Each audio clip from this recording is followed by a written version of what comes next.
Hi friends, YouTube पर आप सभी का स्वागत है। दोस्तों, इस वीडियो के माध्यम से हम आप सभी के सामने ACC01 का सबसे महत्वपूर्ण प्रश्न लेकर आए हैं, जो कि एग्ज़ाम की दृष्टि से बहुत ही महत्वपूर्ण है और इस प्रश्न के आने की संभावनाएं काफ़ी अधिक है।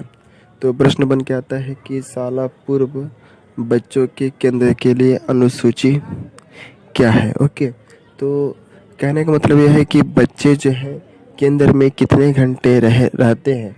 कहने का मतलब है कि बच्चे जो है कितने समय तक स्कूल में रहे, वह किन किन बातों पर निर्भर करता है। तो मैं यही प्रश्न बन के आता है एग्ज़ाम में। फिर से बोल दे रहा हूँ कि बच्चे कितने देर तक स्कूल में रह सकते हैं, यह किन किन बातों पर निर्भर करता है। तो प्रश्न यहाँ पर है, हम एक एक पॉइंट करके पढ़ के बताएंगे जिससे कि आपको हेल्प हो सके। बच्चे केंद्र में कितने घंटे रहते हैं, अनुसूची बनाना इस बात पर निर्भर करेगा। अधिकांश साल पूर्व बच्चे आधे दिन के लिए सुबह के 3-4 घंटे ही केंद्र में आ जाते हैं। संभवतः कुछ बच्चे पूरा दिन केंद्र में रहे क्योंकि उनके माता पिता दोनों ही काम पर जाते हैं, अतः वे केंद्र पर 4:30 बजे या 5 बजे तक भी रह सकते हैं। ऐसी स्थिति में आपको इन बच्चों के लिए पूरे दिन की क्रियाओं का निर्माण करना होगा। यानी कि स्कूल को बोला गया है कि बच्चे के जो माता पिता हैं वो लगभग सुबह में जाते हैं और शाम के 4 या 5 बजे आते हैं, इसलिए बच्चों को शाम के 4-5 बजे तक ठहराना आवश्यक होता है। इसलिए उन बच्चों को कौन कौन सा ऐसा कार्य दिया जाए जिससे कि वह ठहर सके। ओके, तो यही बोला है कि ऐसी स्थिति में आपको इन बच्चों के लिए पूरे दिन की क्रियाओं का निर्माण करना होगा।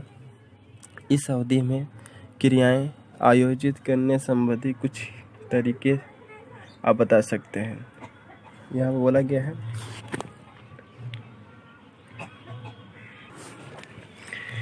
तो यह सभी कार्य हैं जो बच्चों के साल पूर्व केंद्र में रहने के लिए उपयोगी होते हैं। पहला बात यह है कि बच्चों का केंद्र में आना। जैसे ही बच्चे केंद्र में आ जाए, उनसे प्रसन्नचित्त मिलिए, उसका स्वागत कीजिए तथा उन्हें वातावरण में रमने दें।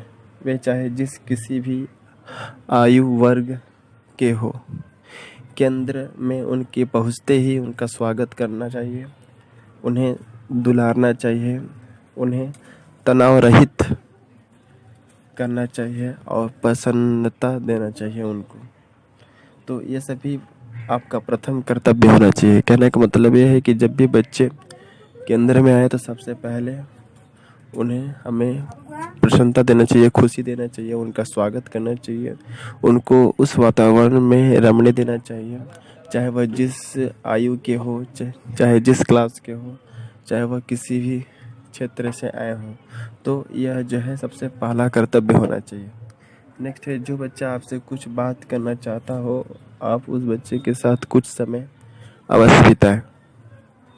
बच्चे के माता पिता जब बच्चों को केंद्र पर छोड़ने आए तो बच्चों को केंद्र में समायोजित होने में मदद करें।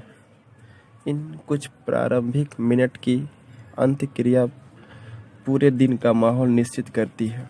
इस समय बच्चे आपस में बात करेंगे या स्वस्फूर्त ढंग से खेल सामग्री के साथ खेलेंगे। सुबह के प्रथम 15 से 20 मिनट इसी तरह बीतते हैं। सभी बच्चों के केंद्र में पहुंचने के बाद आप 10 से 15 मिनट तक की एक छोटी सी सभा आयोजित कर सकते हैं, जिससे कि बच्चे जो है खुश रह सके। इस अवधि में बच्चे कुछ गीत गा सकते हैं।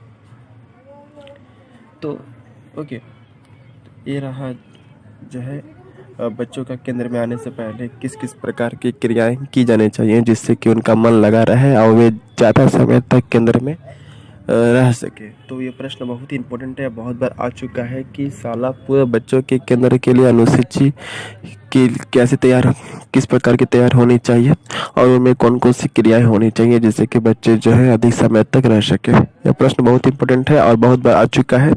तो इस प्रश्न को पूरा पढ़ लेते हैं, नोट डाउन कर लेते हैं, तो आई थिंक आपको कुछ हेल्प मिलेगा। Thank you and best of luck for your exam. Thank you.